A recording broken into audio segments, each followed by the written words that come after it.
I just have one question for everybody out there. Do you remember when everybody said my Dallas Cowboys had no chance without Micah Parsons? Dead and buried without Micah Parsons. And without Micah Parsons, we just, as you pointed out, beat last year's 2 Super Bowl teams back-to-back in 4 days. And I remind you that we did, once upon a time, earlier this year, score 40 points on Green Bay with Micah playing all the way. So all that adds up to, you better look out for Dallas right now, because Dallas is the one team nobody wants to deal with. And don't look now, but Jerry Jones is perfectly positioned to win Executive of the Year because of the Micah Parsons trade. And don't look now, but Dak Prescott, I think, just took over the MVP race and is perfectly positioned to run away with the MVP race. Okay, you're disagreeing, but we'll get to that. Stafford maybe might still be at the top. Skip, I ain't even say nothing. Okay, I just let me finish, and then you can go. And speaking of you, I love you, man, and you were a great player, one of the greatest corners ever. I don't think you, at your greatest, at your nastiest, could have dealt with these 2 wideouts, either one of them, because this is the most dynamic wideout duo I have ever seen in all my years of closely studying the National Football League. I don't think you could have dealt with George Pickens or CeeDee Lamb at your greatest for an entire game. I think you'd had a hard time with either or both of them. Shots fired, Lee. Yeah, you got me fucked up. Let him know, Lee. Thank you. Yeah, you got me fucked up. Okay. But continue. And despite all that offensive explosion, the key to the game yesterday to me was Kansas City predictably went up 14-7. And would you believe that my joke of a defense then forced Patrick Mahomes, the greatest, I keep hearing he's the greatest ever. He's on his way to becoming the GOAT. We forced Patrick Mahomes to punt 4 straight times.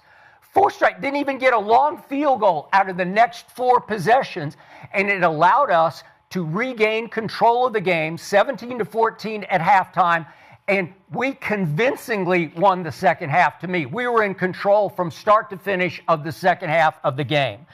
And that defense, because of Quinnen and Kenny Clark giving us 2 legit, real guy anchors in the middle of that defensive line, has all of a sudden brought Jadeveon Clowney back to life. He, at age 32, which is not too old, he's starting to look like the number 1 pick in the draft again. Every time I look up, 42's in the middle of something. He had 2 big sacks yesterday. And that defense held Patrick Mahomes' offense, which was averaging 376 yards a game, to 362. We held him below his average for the year through the first 11 games. And all I can say is the defense now gives us a legitimate chance just to be decent enough to complement the most explosive offense in the league, to me, by far. Indy got exposed by Kansas City. We did not get exposed by Kansas City, because look what we did to Spags' defense. This season, the worst he's allowed of first downs was 23 yesterday to my Dallas Cowboys. 9 third down conversions in 15 tries. Highest they've allowed all year to my Dallas Cowboys. And all of a sudden you look up and the Cowboys are easily the hottest team in the league, the team nobody wants to play, a team that is going to win out, and a team that is going to make the playoffs. So, Aqib, I ask you, I give the floor to you now. Please respond. I like it, Skip. I love what the Cowboys doing, man. I got no rebuttal, Skip. Hey, they come out and they play like that, you right. They're going to the playoffs, and they're going to be a fucking problem when they get there. You know what I'm saying? I see BB back at center. They getting healthy, and shit. I could have dealt with them, Skip. Don't do me like that. But this wide receiver duo, man, hey, they a fucking problem, bro. Don't nobody in the league, not counting league, because I ain't in the league no more, but nobody currently in the league right now, they don't want no smoke with these boys, Skip. No. You right, Skip, man. They don't want no problems with these boys, man.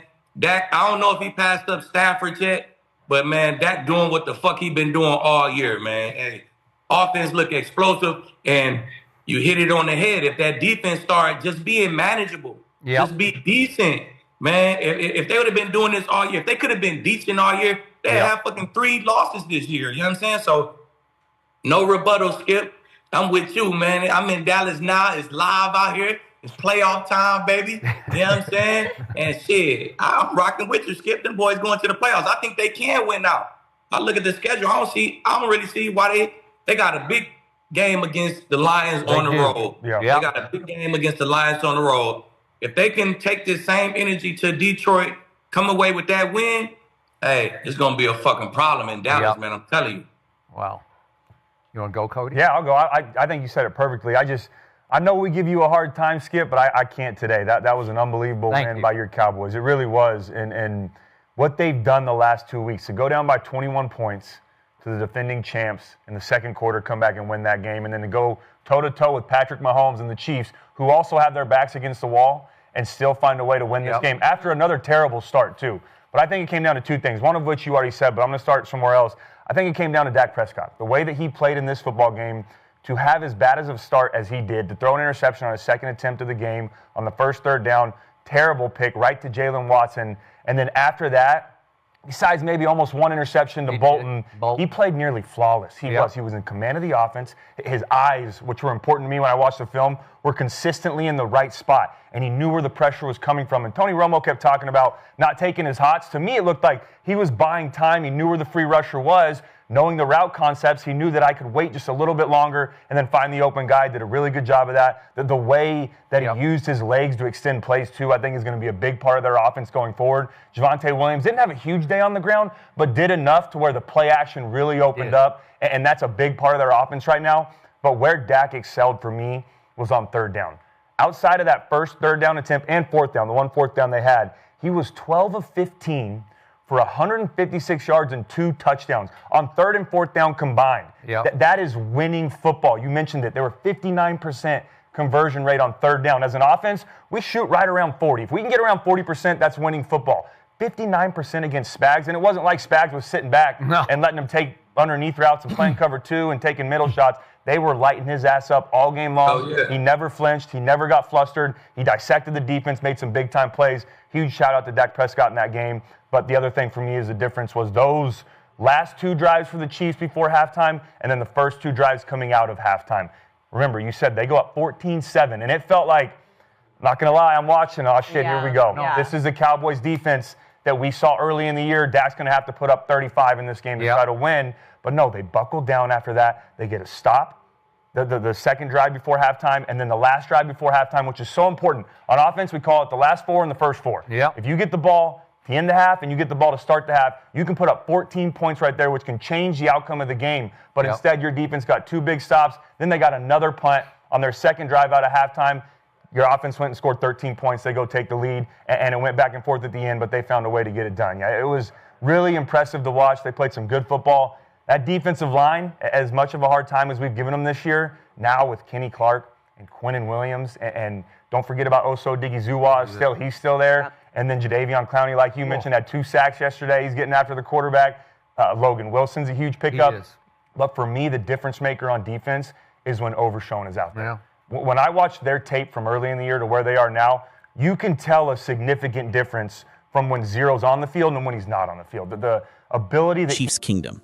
Let me talk to you straight from the heart, because this moment right now defines who we are as a fan base and who the Kansas City Chiefs truly are when the pressure reaches its highest point. After that tough Thanksgiving loss, the Chiefs are sitting at .500, a position that nobody in this city expected, especially not with Patrick Mahomes, Andy Reid, and a team built on championship DNA. They put up 28 points, their highest offensive output in weeks, yet it still wasn't enough. And now the reality is crystal clear. They must win out. Every single game from here on out matters like a playoff elimination match. But today, we're not just talking about the standings or the setbacks. We're diving deep into one of the boldest moves this franchise has made in recent drafts, a move that still sparks debate across the NFL. We're talking about the decision to trade up for Xavier Worthy.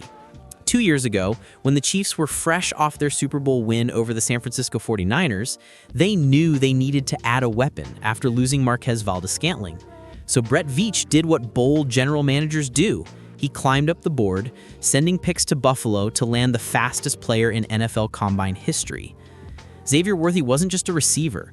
He was the type of lightning you inject into your offense to tilt the field back in your favor. And at first, it looked like Veach had struck gold. Worthy led the team in receiving yards in the Super Bowl loss to Philadelphia, proving he could fill the Tyreek Hill void with pure speed and explosive separation. But the sophomore year brought turbulence the Chiefs didn't plan for. Rashee Rice opened the season suspended. Worthy needed reps with Mahomes, and instead, disaster struck just a few plays into Week 1. Injury delayed his development. The chemistry that should have been built in September had to wait until mid-season. Even after returning, the opportunities weren't consistently there. He has yet to see double-digit targets in any game this year, and his season high in receptions barely hit 6. His best performance came against a Baltimore Ravens defense stuck in a historic slump, and even then, it wasn't enough to launch his season. But here's where the story shifts, and Chiefs Kingdom needs to pay attention. Despite the inconsistency, despite missing early reps, despite the ups and downs of a struggling offense, Worthy is still flashing the exact traits the Chiefs drafted him for. His biggest play of the season came against Dallas just last week, a reminder of the vertical stress he brings to every defense that lines up against him. And let me add something extra here. Multiple league scouts have continued to praise his acceleration and route fluidity, noting that Kansas City simply needs to design more ways to get the ball into his hands. This isn't just an underperforming player. This is an underutilized weapon in an offense trying to rediscover its identity. And that's the key. When you look at the Chiefs' remaining schedule in the urgency of the moment, this is when stars emerge. This is when coaches adjust. When the Chiefs were doubted in past seasons, they reinvented themselves. They unlocked new contributors, and Xavier Worthy fits that profile perfectly. His speed is real, his potential is real, and his moment might be arriving right when Kansas City needs it most. So Chiefs Kingdom, I'll end with this. The season is far from over. This team has been here before, backs against the wall, critics circling, pressure mounting, and every single time, they answered. Mahomes still gives you a chance in every game. Andy Reid still commands the sideline with unmatched experience.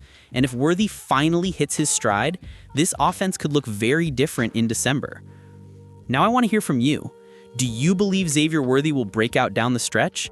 What do the Chiefs need to fix first? Drop your thoughts in the comments, hit that like button if you believe in the Chiefs comeback, and make sure to subscribe to Chiefs Kingdom Report for every update as we push toward the playoffs.